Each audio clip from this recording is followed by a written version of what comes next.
Hello friend, নমস্কার। আমার একটা ছোট্ট ব্লগে তোমাদের সকলকে অনেক অনেক ওয়েলকাম। তো অনেকদিন পর আবার একটা ব্লগ নিয়ে চলে এলাম। অ্যাকচুয়ালি ক্লিপগুলো আমার মোবাইলে ছিল, আমি জানিই না, হঠাৎ দেখতে পেলাম, তাই তোমাদের সাথে শেয়ার করছি। আর এটা ছিল সেই দিন যেদিন আমাদের আমার কাকা শ্বশুর আমাদের সবাইকে নিয়ে একটা পিকনিকের অ্যারেঞ্জমেন্ট করেছিল বাড়িতেই।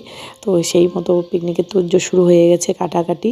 তো এই দেখো, কেউ কাটছে বাঁধাকপি, কেউ আলু। আর এটা হচ্ছে দিদুন, আমার কাকা শ্বশুরের শাশুড়ি আর কি। আর এখানে সবাই বসে আছে, আমাদের হোল ফ্যামিলি, আমার শ্বশুরবাড়ি পুরো ফ্যামিলিদের নিয়ে, বাড়ির বউরা ভাস্তারা সবাই মিলে আর কি।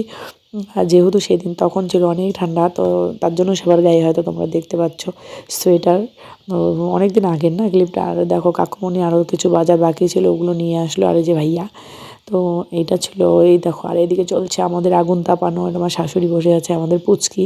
তো যাই হোক, তারপর কাকিমণি বললো আমাদের ঘরের মধ্যে মাছের কালিয়াটা আর হচ্ছে ডালটা করে নিতে, কারণ যেহেতু গ্যাসের ওভেন একটাই, হয়তো অনেক লেট হয়ে যাবে, তার জন্য। এই দেখো, আর এদিকে আমি আর আমার ছোটো যা মিলে করেছি এই মাছটা আর হচ্ছে মুসুরির ডালটা। আর কাকিমণিকে বললাম একটু টেস্ট করে নাও কোনটা কেমন হয়েছে।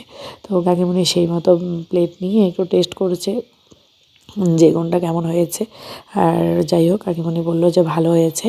তো ভালো হলেই ভালো আর কি, ভয়ই লাগে এত লোকের রান্না। তো যাই হোক, প্রথমবার করলাম। আর এই যে দিদিভাই মাংস রান্না করছে। আর এই দিদিভাই হচ্ছে যার তোমরা অন্নপ্রাশনের ব্লগ আমি আপলোড করেছিলাম, সে তার মা আর কি, কিট্টুর মা, আমাদের কিট্টু সোনার মা। তো আর এদিকে আগুন তাপানো চলছে, আর এদিকে মাংস রান্নাও চলছে, আর এদিকে চলছে পুরো বাড়ির আড্ডা আড্ডা আড্ডা। তো ব্লগটা কেমন লাগলো অবশ্যই জানাবে। Bye bye.